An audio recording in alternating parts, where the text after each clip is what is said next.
নমস্কার, শুনছেন শ্রীময়ীর গল্প। আজকে শোনাচ্ছি শ্রী সরঞ্জিৎ চক্রবর্তীর লেখা উপন্যাস পাখিদের শহরে যেমন। প্রশ্নচিহ্ন। দাঁড়ি নয়, প্রশ্নচিহ্ন দিয়েই আমাদের জীবনটা তৈরি, অন্তত কপিলের তাই মনে হয়। যেদিকে তাকায় সেদিকেই নানান প্রশ্ন দেখতে পায় কপিল। পুরনো বাড়ির পেছনে প্রমোটারদের মতন, সুন্দরী মেয়ের পেছনে পাড়া বেপাড়ার ছেলেদের মতন, বসতির পেছনে রাজনৈতিক দাদা দিদির মতন প্রশ্নচিহ্ন নাছোড়বান্দা হয়ে লেগে রয়েছে জীবনের পেছনে। কপিল অবাক হয়ে এইসব হুক আর ডটের শাড়িদের দেখে দেখে অত্যাচারী বরের হাতে বেল্টের মার খেয়েও মেয়েটি খুব যত্ন করে সিঁদুর পরছে। ছেলের হাতে চূড়ান্ত অবহেলা পেয়েও মা ভগবানের কাছে তার মঙ্গল প্রার্থনা করছে। মেয়েটি জীবন থেকে ছেলেটিকে নিখুঁতভাবে বাদ দিলেও ছেলেটি যেতে পারছে না অন্য কোথাও। লোকে ভুল ইংরেজিতে কথা বলে যাচ্ছেন ফোনে, নীরবতা পালনের শাড়িতে সবাই ফিক ফিক করে হাসছে, সবাই কুকুরের সঙ্গে ইংরেজি ছাড়া অন্য ভাষায় কথাই বলছে না।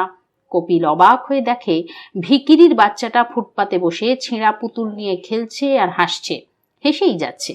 কেন কপিল জানে না। মনে হয় এক সমুদ্র জ্ঞান পড়ে রয়েছে ওর সামনে, তাই প্রশ্ন করে যায় কপিল। বেঁচে থাকা না থাকার ফাঁকগুলোতে রেখে যায় ওর প্রশ্নদের, আর উত্তরের আশায় উদ্গ্রীব হয়ে বসে থাকে। উত্তেজনায় গায়ে কাঁটা দেয় কপিলের। এই যেমন এখনো দিচ্ছে। মাথার উপর দিনের আলোর ছাতা বন্ধ করে আনছে সন্ধে। উঁচুতে, খুবই উঁচুতে একটা তারা চকচক করছে। জলের ওপর থেকে বয়ে আসছে হাওয়া। এসব কে করছে? কে ওই সামনের আবছা অন্ধকারে একটা ছেলে আর মেয়েকে বসিয়ে রেখেছে? মেয়েটার মাথা ছেলেটার কাঁধে রাখা, ছেলেটাও একটা হাত দিয়ে জড়িয়ে রেখেছে মেয়েটার কাঁধ। দেখেই বোঝা যাচ্ছে মেয়েটা কাঁদছে। চারিদিকের গাছের খসখসে আওয়াজ আর শেষ আলোয় পাখিদের সারাদিনের কথাবার্তাগুলোর সম্মিলিত কিচিরমিচিরের ওপর দিয়েও মেয়েটার ফোঁপানো ভেসে আসছে এদিকে। কপিল জানে মেয়েটা কেন কাঁদছে, জানে ছেলেটা মেয়েটার কাঁধে হাত রাখলেও কোনো রকম সান্ত্বনা ও দিতে পারছে না। কপিল জানে ছেলেটা একটু পরে ওর গলার নীলের ওপর সাদা টিপটিপ টাইটা খুলে ব্যাগে ঢোকাবে, জলের বোতল বের করে ছিপি খুলে মেয়েটাকে দেবে। জানে তারপর নিজেই দুহাতে মুখ ঢেকে বসে থাকবে।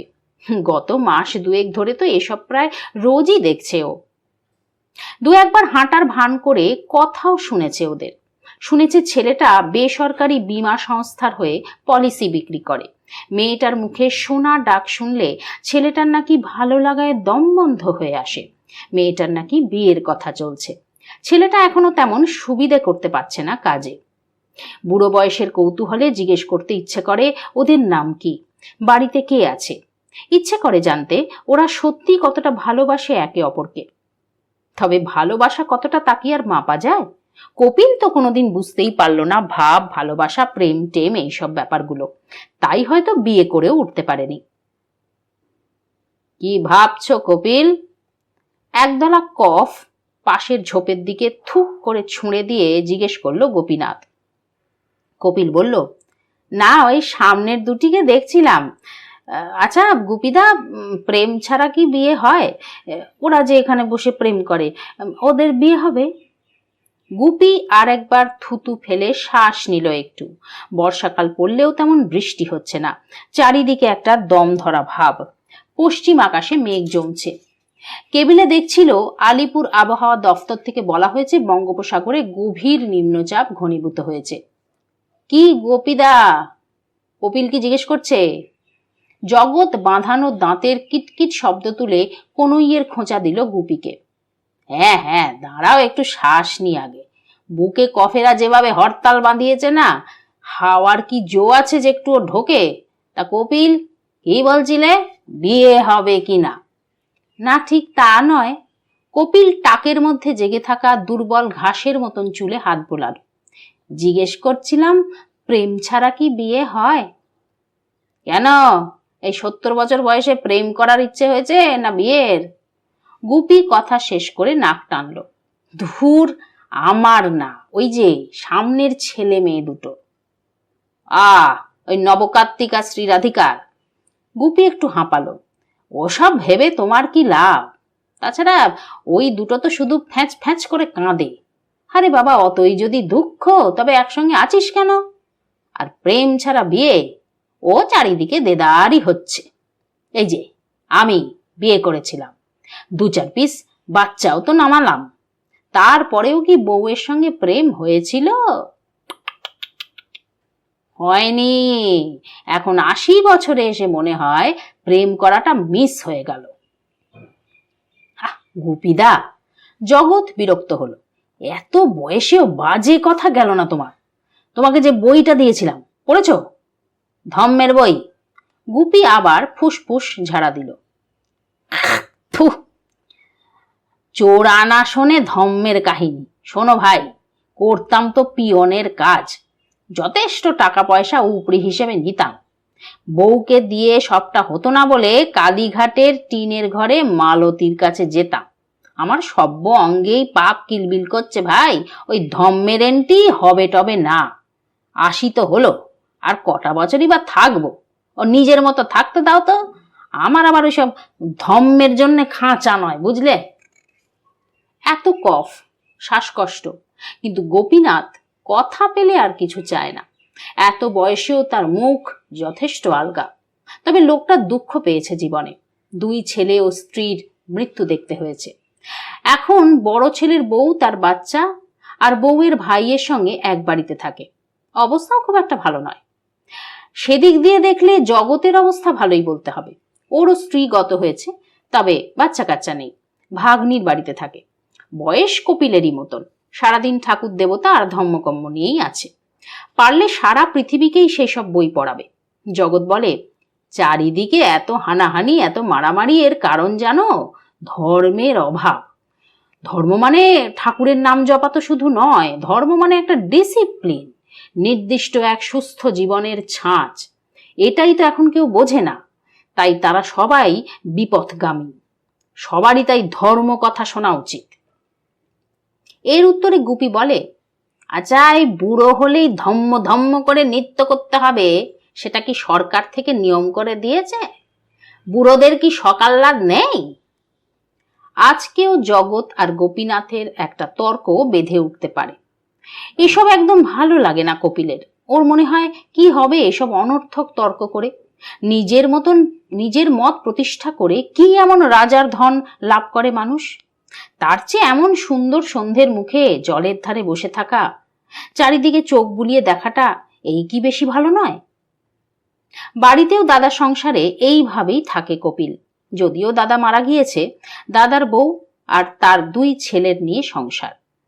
বড় জনের তো বিয়েও হয়েছে। সংসারের সব কিছুতে অংশ নিলেও মনে মনে একটু সরেই থাকে কপিল। সংসার থেকে একটু আলগা থাকলেও সব কিছুর থেকে কিন্তু মন সরিয়ে রাখতে পারেই না ও।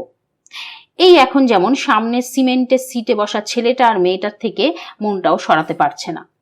মেয়েটা এখনো কাঁদছে, ছেলেটা কপালে হাত দিয়ে বসে রয়েছে। আচ্ছা, এত ঝঞ্ঝাট সত্ত্বেও লোকে প্রেম করে কেন? শালা বুড়োটার আলুর দোষ আছে মাইরি। সামনে মেয়েটার দিকে দেখছে, দেখ, এই বয়সেও কত ব্যাটারি আছে রে। কথাটা চাবুকের মতন এসে লাগলো কপিলের কানে। কপিল আহত চোখে তাকালো। আবছা অন্ধকারে ওদের থেকে হাত 15 দূরে 2 ছেলে দাঁড়িয়ে রয়েছে। ছেলে দুটো নিজেদের মধ্যে কথা বলতে বলতে ওদের সামনে দিয়ে চলে গেল। আর যেতে যেতে কপিল লক্ষ্য করলো, গোপীনাথের দিকে দেখলো রোগা অসভ্য ছেলেটা। একদম কাছে বলে গোপীনাথও চেয়ে দেখলো ছেলেটাকে, আর সঙ্গে সঙ্গে কেমন যেন চুপসে গিয়ে জগতের সঙ্গে ক্রুসেডের ইতি জানলো। ছেলে দুটো যেতে যেতে বলল, আজ রথি বেরোচ্ছে না? শালা, ও এলেই কাজ শুরু হবে। জয়ের ঢ্যামনামনা সব বের করবো এবার। শিবিদা বলেছে ঝাপু বাবু। আর শুনতে পেল না কপিল, শুধু শুনলো পাশের থেকে গোপীনাথ অস্ফুটে বলছে, ও তাহলে ওর সময় হলো। আমি তো। সামনে মন খারাপ করে বসে থাকা ছেলেটা মেয়েটা, পাশের আচমকা হতভম্ব হয়ে যাওয়া গোপীনাথ আর 2 ছেলের খারাপ কথার সঙ্গে কপিলের চোখ গেল পশ্চিম কোণে জমতে থাকা মেঘের দিকে। আচমকাই ওর শরীরটা শিরশির করে উঠল। মনে হলো এসব কিসের যেন একটা ইঙ্গিত বহন করছে, কিসের যেন একটা প্রস্তুতি চলছে। মনে হলো সামনে অন্য রকম কিছু দিন আসছে।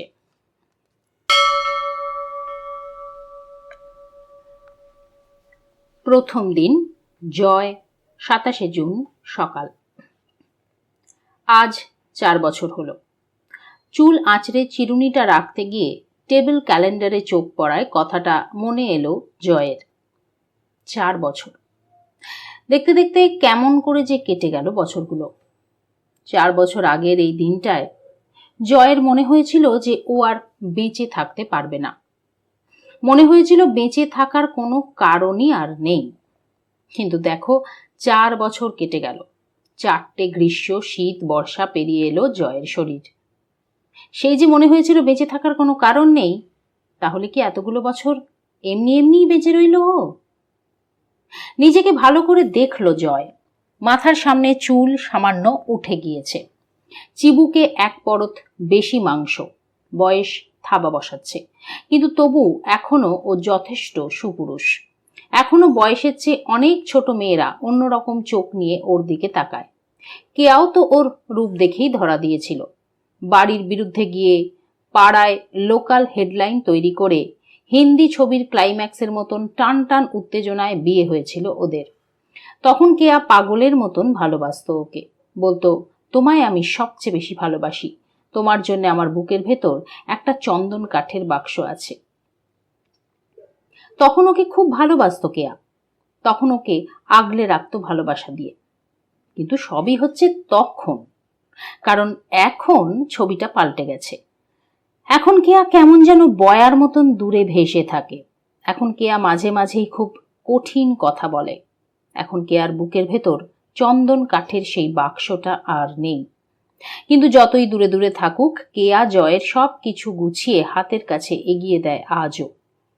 দয়া করে? নাকি বোঝাতে চায় আমি তোমার চেয়ে সুপিরিয়র, আমার মন বড়? জানে না, জয় ঠিক বুঝতে পারে না। নিজের অজান্তেই দীর্ঘশ্বাস বেরিয়ে এলো জয়ের। জীবন যদি পোষা কুকুর হতো, তাহলে 4 বছর আগের সময়টাকে চেন দিয়ে ও বেঁধে রাখত। জানলা দিয়ে বাইরে তাকালো জয়। অনেক উঁচুতে পাখিরা উঠছে, আর তার চালচিত্র যে আকাশ, তার মুখ বেশ ভার। এবার বিশেষ বৃষ্টি হচ্ছে না, কে বলবে বর্ষা চলছে। টিভিতে, খবরের কাগজে চারিদিকে গ্লোবাল ওয়ার্মিং নিয়ে কথা শোনে ও। শোনে যে এইভাবে চললে পৃথিবীর নাকি খুব দুর্দিন আসছে। দুর্দিন? হাসি পায় জয়ের। আরে বাবা, আজকে বাঁচলে তো কালকের কথা ভাববে। চারিদিকে এত লোক পিলপিল করছে, সবাইকে তো খেয়ে পড়ে বাঁচতে হবে। কিন্তু সুযোগ অল্প, তাই তো সবাই আঁকা বাঁকা পথ নেয়। তার ফলে পৃথিবীকেও ভুগতে হয়। তাছাড়া ধুর, মাথাটা নাড়ালো জয়। কি সব আবল তাবল ভাবছে। গত কয়েক মাস ধরেই এই এক সমস্যা হচ্ছে জয়ের। মাঝে মাঝেই মনটা হাবি জাবির দিকে চলে যাচ্ছে, ঠিক সামলাতে পারছে না। এতে মনঃসংযোগের যথেষ্টই ক্ষতি হচ্ছে, কাজে টুকটাক ভুলও থেকে যাচ্ছে। সুতনুর কাছে বকাও খাচ্ছে। শোয়ার ঘর থেকে বেরিয়ে এলো জয়। 8:30 বাজে। গড়িয়া থেকে লেক গার্ডেন্স যেতে হবে ওকে। রাস্তাঘাটের যে অবস্থা, 9টার ভেতর পৌঁছতে পারবে কিনা কে জানে। সুতনু অফিসে বেরোয় 9:30 নাগাদ। জয়ের দেরি হওয়া মানে সুতনিরও দেরি হয়ে যাওয়া। খাওয়ার টেবিলে মামা শ্বশুর বসে রয়েছে, নাম জগৎ। কিন্তু জগৎ সংসারের কোনো কিছুর ওপর এর কোনো টান আছে বলে মনে হয় না। সারাদিন মোটা মোটা ঠাকুর দেবতার বইয়ে মুখ গুজে রয়েছে মানুষটা। কারোর সঙ্গে বিশেষ কথা বলে না। বিকেল হলে অটোয় অটোয় পৌঁছে যায় রবীন্দ্র সরোবর। এত দূরে গিয়ে রোজ কি যে আনন্দ পায় কে জানে। সেখানেও তো মনে হয় না কারোর সাথে বিশেষ কথা বলে। তবে মানুষটা ভালো, ঠান্ডা প্রকৃতির, আর জয়কে পছন্দও করে। কে বলবে এদের বাড়ির লোকজনই জয়ের বিয়েটা মানতে পারেনি। জয় বলল, তোমার জন্যে কিছু আনতে হবে মামু? আমার জন্যে? জগৎ মুখ তুলল। হ্যাঁ, ওই গত পরশু বলেছিলে যে ইসবগুলটা শেষ হয়ে আসছে, তা সেটা কি আনতে হবে? আর ওই ভিটামিনের ক্যাপসুলটা। আজ 4 বছর হলো না জয়? ধক করে উঠল জয়ের বুকটা। মানুষটা মনে রেখেছে। তখন তো সবে এ বাড়িতে এসেছিল, অতটা ঘনিষ্ঠতাও তৈরি হয়নি, তাও দিনটা মনে রেখেছে। আজ একটা পুজো দিও, এমন দিনে ঈশ্বরের কাছে যেতে হয়। জগৎ আবার বইয়ে মুখ ডোবালো। ঈশ্বর? কোথায় থাকে সে? কি তার ঠিকানা? কাছাকাছি ল্যান্ডমার্ক কি? পিনকোড কত? শালা, ঈশ্বর বলে কিচ্ছু হয় না। এসব ভীতু মানুষদের ফাঁদে ফেলবার জন্য ধান্দাবাজ মানুষদের কল। এমন দিনে ঈশ্বরের কাছে যেতে হয়। যদি সেই বেটা থাকতোই তাহলে কি এভাবে বাড়িটা শূন্য থাকতো? তবে কি টলমল পায়ে। খট শব্দে বাথরুমের দরজাটা খুলে বেরোলো কেয়া। স্নান সারা হয়ে গেছে, লাল সায়ার ওপর লাল ব্লাউজ, আর এসবের ওপরে লাল শাড়িটা আলগোছে জড়ানো। কত ছোট কেয়া জয়ের চেয়ে, বড় জোর বছর 3। বলে মেয়েরা নাকি সহজেই বুড়িয়ে যায়। একদম বাজে কথা। কেয়ার যেন বয়স কমছে। এমনিতেই পাতুই লেবুর মতন গায়ের রং কেয়ার, তার উপর আবার লাল শাড়ি গায়ে। ইদানিং মাথার চুলেও ডোরা কাটা খয়েরি রং করিয়েছে। এইসব মিলিয়ে কেয়াকে দেখলেই পেটে গুড়গুড় করে জয়ের। নিজের বউকেই পরস্ত্রী লাগে। এখনো কেয়ার দিকে চোরা দৃষ্টিতেই তাকালো জয়। গুড়গুড় ভাবটা আরো নিচের দিকে নামছে। কতদিন যে কেয়াকে ও ধরেনি। কেয়া আর ওর সঙ্গে শোয়ে না। তুমি এখনো বেরোনি? কেয়া নিজের ঘরে ঢুকতে গিয়ে দাঁড়িয়ে পড়েছে। না, এবার বেরোবো। মামুর কাছে জানতে এসেছিলাম কিছু লাগবে কিনা। যশের সঙ্গে কথা বলেছিলে গতকাল? কেয়া জিজ্ঞেস করলো। যশ? জয়ের থমকালো একটু। এই রে, নামটা তো চেনা চেনা লাগছে, কিন্তু কি বলতে গিয়ে কেয়া বলেছিল নামটা ঠিক মনে করতে পারছে না ও। হ্যাঁ যশ, গতকাল তোমার অ্যাপয়েন্টমেন্ট ছিল না ওর সঙ্গে? সন্ধে 8টায় ওর বেলতলার অফিসে যেতে বলেছিল না তোমাকে? ও। জয় চোয়াল শক্ত করলো। একদম ভুলেই গিয়েছিল। আসলে কেয়া একটা বিউটি পার্লার খুলতে চায়। তার জন্য একটা ঘর মোটামুটি ঠিক হয়েছে মহুয়া সিনেমার কাছাকাছি। সেই সম্বন্ধেই কথা বলার ছিল। কেয়ার একটা লেডিজ টেলারিং শপ আছে, তাতে খদ্দেরও বেশ ভালোই হয়। ফলে সন্ধেবেলা দোকান ছেড়ে কেয়া বেরোতে পারে না। সেই জন্য জয়কে কয়েকদিন আগে বলে রেখেছিল যশের সঙ্গে দেখা করার জন্য। হাজারটা ঝঞ্ঝাটের মধ্যে সেটা ভুলেই গেছে ও। জয় অপরাধীর মতন মুখ করে তাকালো কেয়ার দিকে। ও দেখলো পাতিলেবু রাগের চোটে ক্রমশ কমলা লেবুর রং নিচ্ছে। কেয়ার রাগ হলে আর জ্ঞান থাকে না। এই কমলা রঙের মুখের মেয়েটাকে বেশ ভয় পায় জয়। কেয়া বলল, এতটা ইরেসপন্সিবল কি করে হলে তুমি? আমি মানে কিসের মানে? যত সমস্ত বাজে কথা কিন্তু ঠিক মনে থাকে। এখনই সুতনু কিছু বলুক না, লেজ ঘাড়ে করে তখন দৌড়বে। আর আমার কথাটাই মনে থাকে না? না শোনো কেয়া, কদিন ধরে হাজারটা ঝঞ্ঝাট চলছে তো, তারই মাঝে এটা তুমি রাগ করো না। জয় এগিয়ে গেল কেয়ার দিকে। কেয়া দুপা পিছিয়ে গিয়ে বলল, একদম কাছে আসবে না, ইরেসপন্সিবল অসভ্য একটা লোক। কেন যে বাড়ির অমতে? আমায় বিয়ে করে খুব পস্তাচ্ছ না? জয় দেখলো জগৎ বইপত্তর গুছিয়ে নিজের ছোট ঘরটায় ঢুকে গেল। ন্যাকামো হচ্ছে না? ন্যাকামো? কেন যাওনি যশের কাছে? কেন? আমি কিছু একটা করি সেটা ঠিক তুমি চাও না, তাই না? তা সেটা বললেই হয়। আমি চাই না তুমি কিছু করো। তোমার এই টেলারিং এর দোকানটা কে ঠিক করে দিয়েছে? কে মেশিন আসবাবপত্র এসব কিনে দিয়েছে? কেয়া বলল, লজ্জা করে না? কাজ করে আবার বলছো সারা জীবনে আমার জন্য আর কি করতে হয়েছে তোমাকে? একটা জয় মাথা নিচু করে ডাইনিং টেবিলের পাশে রাখা ডিভানটায় বসে পড়ল। এসব ভালো লাগছে না। সকালের মন খারাপটা ক্রমশ রাগের দিকে বাঁক নিচ্ছে। রাগ, এই রাগই একসময় সর্বনাশ করেছিল জয়ের। সেই দিনটায় পুলিশের সঙ্গে রাগারাগি না করলে হয়তো। এই রাগটাকেই ও সব থেকে বেশি ভয় পায়। ও জানে কেয়া এখন অনেক কথা বলবে ওকে, কিন্তু সেই সবে কান দিলে হবে না, তাহলে রাগটা আরো বাড়বে। কেয়াকেও কিছুতেই বোঝাতে পারবে না যে গত কয়েকটা বছর ওর কিভাবে কেটেছে। সুতনী রায় জয়ের বস। জয়ের প্রায় সারাটা দিন কাটে এই ভদ্রলোকের সঙ্গে। সুতনু লোকের কাছে জয়ের পরিচয় করায় পিএ হিসেবে, কিন্তু জয় জানে পিএর চেয়েও জয়ের দায়িত্ব অনেক বেশি। সুতনুর জন্যও প্রয়োজন মতন শরীর পেতে গুলিও নিতে হবে জয়কে। আলো অন্ধকার সুতনুর সমস্ত কাজের জন্যই জয়কে দরকার। গত কয়েকদিন স্ক্র্যাপের লোহার টেন্ডারটা নিয়ে খুব অশান্তি গেছে। লিলুয়া ওয়ার্ডের লোহা স্ক্র্যাপের ওপর এতদিন দখল ছিল ঝাপু বাবুর। সেটা ভেঙে সেখানকার স্ক্র্যাপ কেনার জন্য গত বছর খানেক খুব চেষ্টা করেছিল সুতনু। সঙ্গে অবশ্য জয়ও ছিল। অনেক কাঠখড় পুড়িয়ে অবশেষে ওরা সফল হয়েছে, স্ক্র্যাপের বরাতটা পেয়েছে। এই নিয়ে গত 4 মাসে দুটো কাজ ঝাপু বাবুর প্রায় মুঠো খুলে বের করে নিয়েছে ওরা। এই স্ক্র্যাপের কাজটা পাওয়ার পর ঝাপু বাবু ফোন করেছিল সুতনুকে, অনেক অভিনন্দন জানিয়ে বলেছিল, আমি একটু দুঃখও পেয়েছি।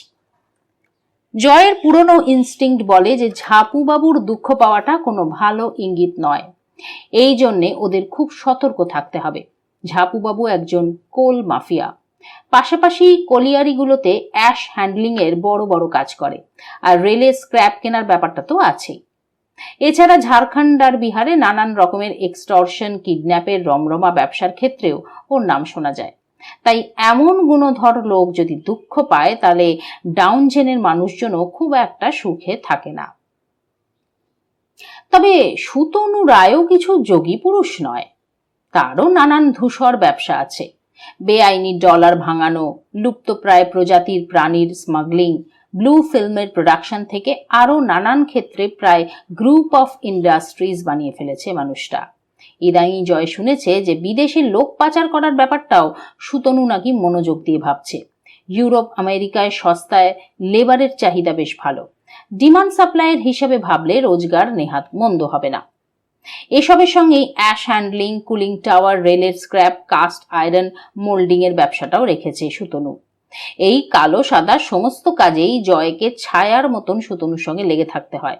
সকাল 9টা থেকে রাত 11টা, 11:30 অবধি ও সুতনুর সঙ্গে থাকে।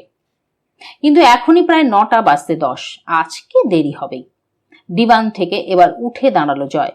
কেয়া অনেক চিৎকার চেঁচামেচি করে সদ্য ঘরে গিয়েছে, আবার কিছু শুরু করার আগেই বেরিয়ে পড়তে হবে।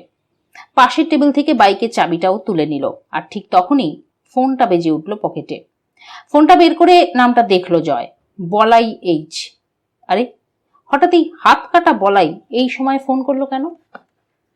হ্যাঁ বলো, সংক্ষেপে বলল জয়। শিবি নাড়াচাড়া শুরু করেছে। তুমি ঠিকই বলেছো জয়দা। জয় গম্ভীর হলো। শোন, সময় সময় জাস্ট খবর দিয়ে যাবি আমাকে, আর আমায় না জানিয়ে কিছু করবি না, বুঝেছিস? হ্যাঁ জয়দা, বলাই খুব বাধ্য গলায় বলল। আচ্ছা, পরে আমি যোগাযোগ করছি, এখন রাখ। জয় ফোনটা কেটে পকেটে ঢোকালো। ভুরুটা আপনা থেকেই কুঁচকে গিয়েছে। এমনটা যে হবে ও আন্দাজ করেছিল। ঝাপু বাবু তার চুপ করে বসে থাকার লোক নয়। শিবি ঝাপু বাবুর হয়ে কাজ করে, মানে অন্ধকার কাজকর্ম। তবে শিবির দলেও বলাই লোক ফিট করে রেখেছে, সেখানকারই খবর আর কি। তবে এখনই এ ব্যাপারে কিছুই বলা যাবে না। আরো 2-1 দিন না গেলে বোঝাই যাবে না যে ঝাপু বাবু ঠিক কি করতে চায়। ফোনটা আবার বেজে উঠল। উফ, এই হয়েছে এক অশান্তি। 8:30 বাজলো কি বাজলো না, এই ফোনটা থেকে থেকে কেঁদে কোকিয়ে অস্থির হয়ে যায়। জয়ের মোট 3টে মোবাইল, তবে তার একটা নম্বরই সবার কাছে আছে। হ্যালো। স্ক্রিনে নাম না দেখেই একটু অন্যমনস্ক হয়ে ফোনটা কানে তুলল জয়। প্রায় 9টা বাজে, তুমি এখনো এলে না তো? তুমি কোথায়? সুতনুর চকচকে ভীষণ ভদ্র গলাটাকে আজ কেমন একটা কঠিন শোনালো। দাদা, বাড়িতে কেয়ার শরীরটা একটু খারাপ হয়েছে, তাই এখনো বেরোতে পারিনি। জয় শটান মিথ্যে বলে দিল। ও। একটু সময় নিল সুতনু, তারপর বলল, ঠিক আছে শোনো, কিছু ডলার আসছে, মার্কেটের হাফ প্রাইস। নিউ মার্কেটের পেছনে শামীম থাকবে, তুমি ওর সঙ্গে দেখা করো। প্রায় 1.5 কোটি টাকার মতো মাল। প্রথমে 30 লাখ দিতে হবে। বুঝতেই পারছো তোমায় কি করতে হবে। জয় আবার দীর্ঘশ্বাস ছাড়ল। আজকে দীর্ঘশ্বাসেরই দিন। হবেই তো, আজকে যে 27 জুন। 4 বছর আগে এমন দিনেই তো। হ্যালো জয়, শুনতে পাচ্ছ? সুতনুর গলায় অধৈর্য। হ্যাঁ দাদা। কথা বলতে গিয়ে জয়ের গলাটা একটু কাঁপলো। হ্যালো, তা কি হয়েছে? সুতনু অবাক হলো। না না দাদা, কিছু নয়। তুমি ঠিক আছো কি? কি হয়েছে? জয়ের গলার ভেতর আচমকা রাবারের বল আটকে গেল, যেন যেন মনে হলো জীবন একদম বেরিয়ে যাবে। মনে হলো আর কোনোদিনও কথা বলতে পারবে না।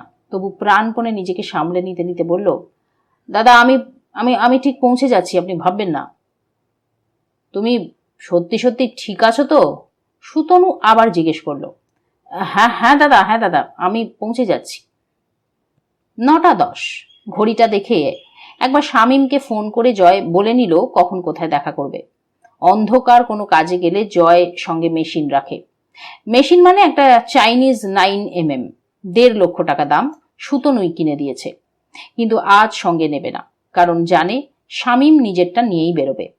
তাছাড়া আজ এসব ধরতে ইচ্ছে করছে না। জুতোর র্যাকটা কেয়ার ঘরের পাশে রাখা থাকে। সেখান থেকে জুতোটা নিতে গিয়ে জয় দাঁড়িয়ে পড়ল। ঘরের ভেতর মোবাইলে কথা বলছে কেয়া।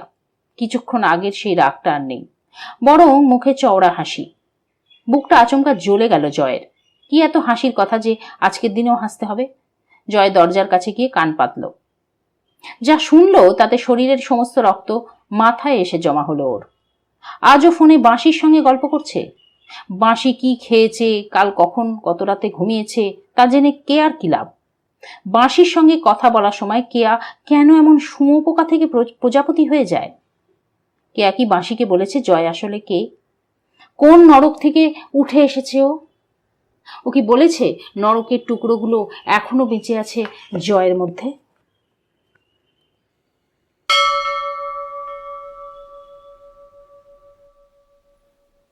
রথি, 27 জুন সকাল। ভাঙা মোম রং ঘষে ঘষে আকাশটাকে সূর্যাস্তের মতন খুন খারাপি লাল করে দিচ্ছে ছেলেটা। ছোট মাথাটা ঝুঁকে আছে কাগজের ওপর, বাঁ হাত দিয়ে ধরে রয়েছে কাগজটাকে, আর ডান হাতের ছোঁয়ায় নীল আকাশের কিছুটা লাল আর কিছুটা বেগুনি হয়ে যাচ্ছে। 20 মিনিট ধরে রথি দাঁড়িয়ে দাঁড়িয়ে ছেলেটার ছবি আঁকা দেখছে। একটা ভালো রং পেন্সিলের বাক্সও নেই। সবকটা রঙই কেমন ময়লা, ভাঙা আর ছোট। রথি জানে ভালো বাড়ির ছেলেরা এমন রং পেন্সিল বাতিল করে দেয়। সেই বাতিল রং দিয়ে ছেলেটা এমন দারুণ ছবি আঁকছে। ওর মতন 9-10 বছর বয়সে রথি নিজে কি করতো ভাবতেই গত 20 মিনিটে বেশ কয়েকবার লজ্জায় নিচু হয়ে গিয়েছে রথির মাথা। এমন মানুষদের কাছে এলে রথির মনে হয় জীবনটা যদি প্রথম থেকে আরেকবার শুরু করার সুযোগ পাওয়া যেত। কিন্তু জীবন বাচ্চাদের ক্রিকেট নয়। এখানে আউট মানে আউট, কোনো সেকেন্ড চান্সের জায়গা নেই। এই গলিটা সরু, পাশ দিয়ে কালো জল বওয়া ড্রেন চলেছে। তবে সত্যি সত্যি তাতে জল বইছে না, বরং দাঁড়িয়ে আছে। জলের ওপরের তলাটা কেমন একটা থকথকে হয়ে আছে। অস্বাস্থ্যকর পরিবেশ। গলির একদম শেষ প্রান্তে একটা প্লাস্টিক আর টালির তাপ্পি মারা চায়ের দোকান। হিমি চা আনতে গিয়েছে সেখান থেকে। রথি বলেছিল খাবে না, কিন্তু হিমি শোনেনি। সাধ্য বিশেষ কিছু নেই হিমির, তবু যেটুকু আছে তা দিয়েই রথিকে আপ্যায়নের চেষ্টা করে মেয়েটা। কে বলবে এই মেয়ে বিকেল হলে রং মেখে ব্রিজের রেলিং ধরে দাঁড়ায়? কে বলবে এই মেয়ে খয়াটে চেহারার লোকগুলোর নিচে শুয়ে রোজ রাতে পিষ্ট হয়? খারাপ লাগে রথির, কিন্তু ও জানে ওর কিছুই করার নেই। পৃথিবীতে সমস্ত খারাপ লাগাকে সারানো যায় না। গতকাল জেল থেকে ছাড়া পেয়েছে রথি। 6 মাস পরে বাইরের পৃথিবীতে এসে কেমন যেন ওর সব গুলিয়ে যাচ্ছিল। মনে হচ্ছিল চারিদিকে সবকিছু খুব যেন দ্রুত গতিতে চলছে। লোকজন যেন দ্রুত হাঁটছে, দ্রুত কথা বলছে, দ্রুত উড়ে যাচ্ছে কাক আর চড়াই। মাথাটা কেমন ঘোলাটে লাগছিল। বাঁ হাতের কনুইয়ের নিচে জেল থেকে মেরে দেওয়া স্ট্যাম্পটা ঘষতে ঘষতে নেলো বলছিল, শালা এমন দেগে দেয় কেন বলো তো? সরকারের অন্য কাগজে দেখো আবছা, প্রায় চোখে দেখতে পাওয়া যায় না এমন স্ট্যাম্পের দাগ, আর আমাদের হাতে দেখো যেন গরুর গায়ে ছাপ্পা লাগিয়েছে শালা। নেলুর সঙ্গে জেলেই আলাপ হয়েছিল রথির। প্রথম দিন পুরনো হোমরা চোমরা কয়েদিদের চড়চাপড় খেয়ে রাতে যখন এক কোণে বসেছিল রথি, নেলো এসে একটা বিড়ি এগিয়ে দিয়ে বলেছিল, কি বাস, হ্যাঁ একটু নাট পেটিয়েছে বলেই এমন ফোকাস নিভিয়ে বসে আছো? তাও তো পেছনে টুনি জ্বালেনি। মানে? বিরক্ত গলায় জিজ্ঞেস করেছিল রথি। ও মাল, তুমি কে গো? জেলে এসেছো আর এসব শিখে আসোনি? যাকে নাও বিড়ি খাও, মনটা একটু চনমনে হবে। রথি বলেছিল, আমি সিগারেট খাই, বিড়ি খাই না। কি? নেলো এমন মুখ করে তাকিয়েছিল যেন জীবনে প্রথম এমন কথা শুনছে। কি হয় বিড়ি খেলে? জাত যায় নাকি? ব্লসম রাগ করে। প্রায় মুখ ফসকে বেরিয়ে গিয়েছিল রথির, তবে তা বলেনি, বরং বলেছিল, মুখে গন্ধ হয়। গন্ধ হয়? নেলো বলেছিল, এখানে কে তোমায় চু মারাতে আসবে? সারা পৃথিবীটাই টান্টু রান্ডিল হয়ে গিয়েছে। তা সেই রাত থেকেই নেলোর সঙ্গে ভাব হয়ে গিয়েছিল রথির। ভুলভাল কথা বললেও লোকটা যে ভালো সেটা বুঝতে পেরেছিল রথি। তারপর ক্রমশ এই 6 মাসে বুঝেছে লোকটা রথিকে পছন্দই করে। গতকাল ঘটনাচক্রে একসঙ্গে ছাড়া পেয়েছে দুজনে। তবু নেলোর যেন যেতে ইচ্ছে করছিল না, বলছিল, শালা আবার খোঁচরগিরি করতে হবে, তার চেয়ে জেলেই ভালো ছিলাম। তা রথি বাবু, তুমি এখন কোথায় যাবে? দিদির বাড়ি না প্রেমিকার কাছে? প্রেমিকা? থতমত খেয়ে গিয়েছিল রথি। নেলু জানলো কি করে? গত 6 মাসে তো ব্লসমের নাম একবারে ভুলেও উচ্চারণ করে কাউকে বলে দেয়নি। তাহলে? শোনো শালা, ন্যাকামো করো না তো। আমি কি ঘাসে মুখ দিই নাকি? তোমার প্রেমিকা নেই? কি যাতা বলছো? বেকায়দায় পড়ে গম্ভীর হওয়ার চেষ্টা করেছিল রথি। ও চায় না ব্লসমের কথা এদের মতন লোক জানুক। যাতা বলছি? শালা বিড়ি খেলে মুখে গন্ধ হয়, অমুক হয়, তমুক হয়। প্রেম না করলে কোন হারামি এসব কথা বলে? আমায় ঢপ মেরে কিন্তু সুবিধা হবে না বস। রথি কিছু না বলে চুপ করেছিল। নেলো আবার বলেছিল, আচ্ছা যাই হোক, তোমার প্রাইভেট ব্যাপারে আমি চুলকোতে যাব না। তা এখন কোথায় যাবে? দিদির বাড়িতে যে যাওয়া যাবে না সেটা রথি ভালোই জানত। গতকাল দিদির মেয়ের জন্মদিন ছিল। এই দিনটায় দিদি মেয়ের স্কুলের কিছু ছেলে মেয়েকে নেমন্তন্ন করে। কেক কেটে লুচি মাংস খেয়ে 10-12 বছরের ছেলেমেয়েরা হই হই করে ওদের ছোট্ট বাড়িটা জুড়ে ছড়িয়ে পড়ে। এমন দিনে জেল ফেরত মামা ব্যাপারটা ঠিক খাপ খাবে না। রথি বলেছিল, দেখি। নেলো ওকে ছাড়েনি। একটা মদের ঠেকে নিয়ে গিয়ে গলা অবধি বাংলা খাইয়ে দিয়েছিল, সঙ্গে শুকনো লঙ্কা দিয়ে তৈরি মুরগির নাড়ি ভুঁড়ির চাট। রাত 10টায় কলকাতাকে পাহাড়ি অঞ্চল বলে মনে হচ্ছিল রথির। পা ফেলতে গিয়ে দেখছিল দুদিকে বিশাল খাদ। এখনো কোথায় যাবে? কম্পাস খারাপ হয়ে যাওয়া জাহাজের মতন কালীঘাট ব্রিজের মাথায় দাঁড়িয়েছিল রথি। হলুদ আলোয় ভেসে যাওয়া কলকাতা ক্রমশ নির্জন হচ্ছিল সামনে। ঠিক তখনই হিমির কথা ওর মনে পড়েছিল। কালীঘাট ব্রিজের পাশ দিয়ে নেমে যাওয়া সিঁড়ি দিয়ে নামলেই যে অঞ্চল, তারই এক গলিতে হিমি থাকে।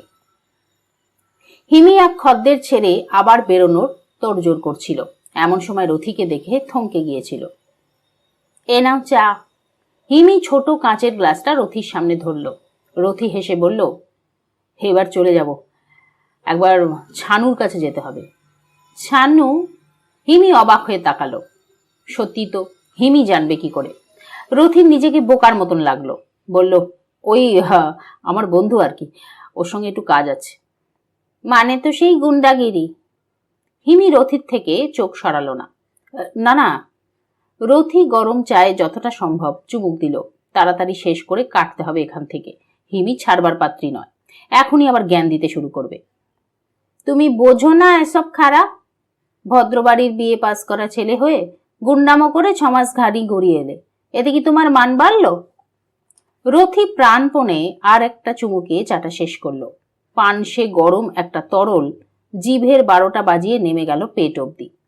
ও অন্যদিকে মন ঘোরাবার চেষ্টা করলো। হিমির কথা শোনার কোনো মানেই হয় না। অন্য কেউ হলে কিন্তু রথি তাকে আরো 10টা কথা শুনিয়ে দিত, এমনকি মেরেও দিতে পারত। কিন্তু হিমির ব্যাপারটা অন্যরকম। হাতকাটা বলাইয়ের গ্রুপের 4 জন একবার তাড়া করেছিল রথিকে। হাতে 1 শটার আর চপার ছিল। সেদিন রথির মৃত্যু নিশ্চিত ছিল। কালীঘাট ব্রিজ দিয়ে দৌড়ে নেমে ও এই গোলক ধাঁধায় ঢুকে পড়েছিল। পেছনে ধেয়ে আসা পায়ের আওয়াজ ক্রমশ দূরত্ব কমাচ্ছিল। একটা গুলি তো প্রায় কোমর ছুঁয়ে বেরিয়ে গিয়েছিল। মৃত্যু ভয়ে দিশাহারা করে দিয়েছিল রথিকে। সামনের বাঁদিকের একটা গলি পেয়ে তার ভেতর আচমকা লেফট টার্নে ও ঢুকে গিয়েছিল। তারপর কিছুটা দৌড়ে উপায় না দেখে টিনের দরজা দেওয়া একটা চৌকো ঘরের ভেতর নিজেকে প্রায় ছুঁড়ে দিয়েছিল রথি। কি হলো? কথা কানে ঢুকছে না? হিমি আঙুল দিয়ে খোঁচা দিল রথির পেটে। 6 ফুট লম্বা শরীরটা একটু ঝুঁকলো সামনে। রথি হাসলো, বলল, আমি আসি হিমি।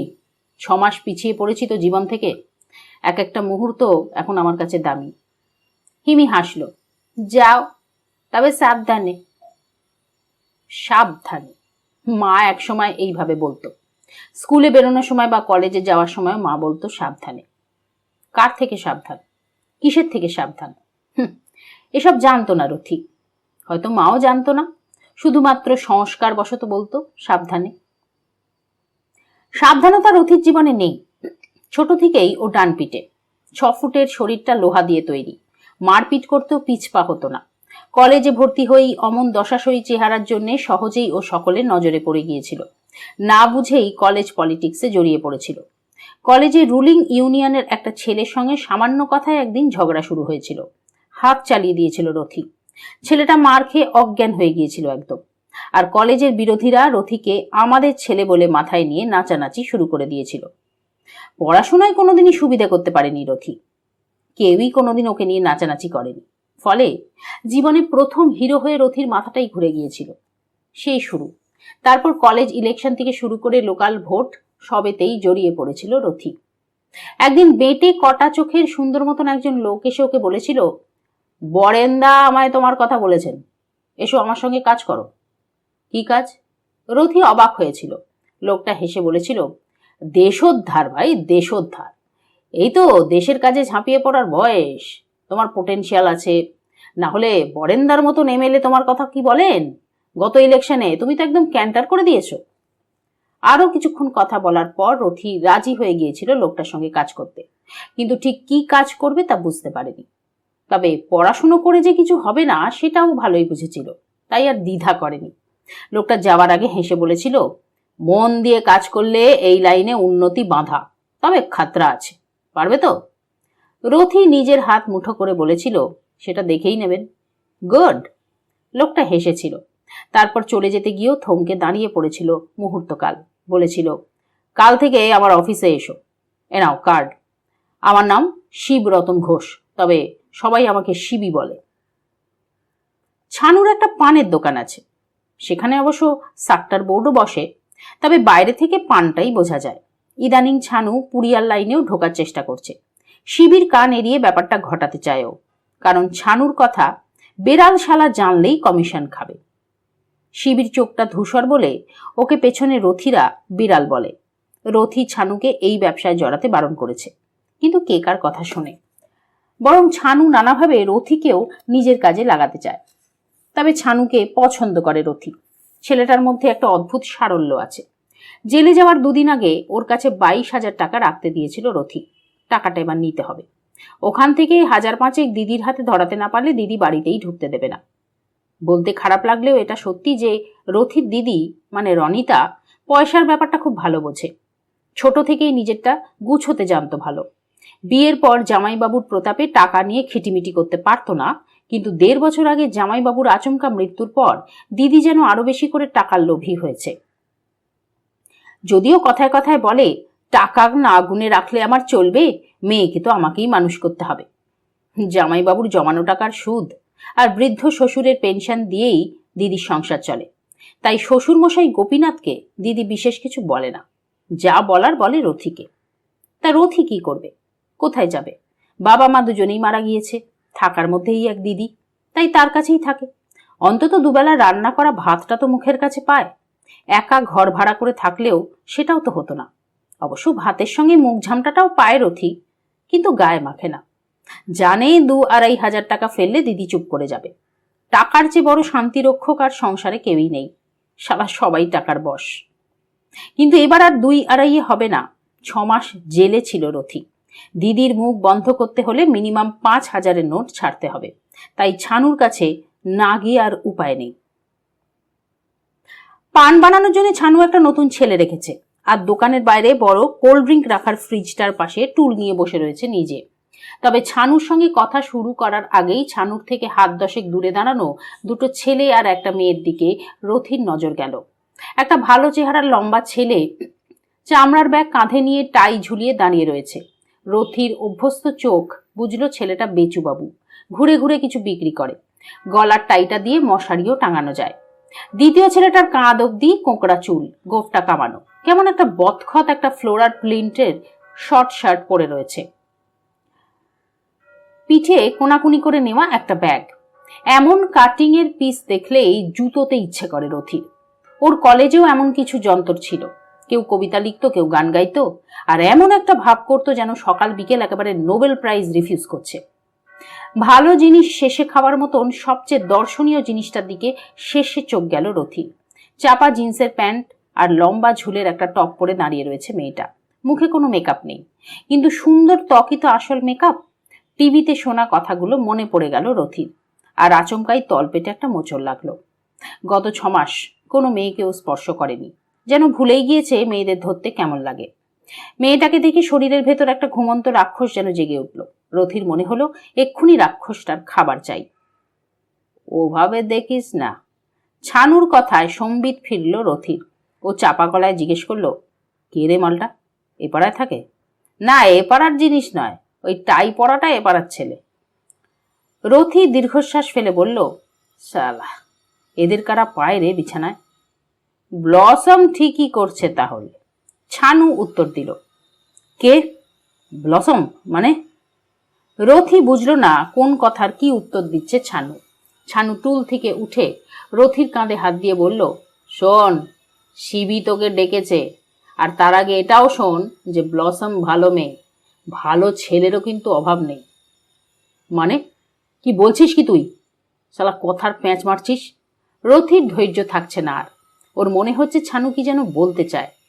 অন্য মেয়ের শরীর না দেখে নিজের পোষা মেয়েটির দিকে তাকা। গত 6 মাস ব্লসমের তোর সঙ্গে তো তোর যোগাযোগ নেই। তুই কি জানিস আজকাল অন্য একটা ছেলের সঙ্গে ওকে দেখা যাচ্ছে? কি? রথি ভুরু কুঁচকালো। হ্যাঁ, যা বলছি শোন, ব্লসম কিন্তু। হাত তুলে ছানুকে থামিয়ে দিল রথি। ব্লসম অন্য কোনো ছেলের সঙ্গে ঘুরছে? কেন, রথি কি মরে গেছে, নাকি রথিকে ব্লসম ভুলে গেছে?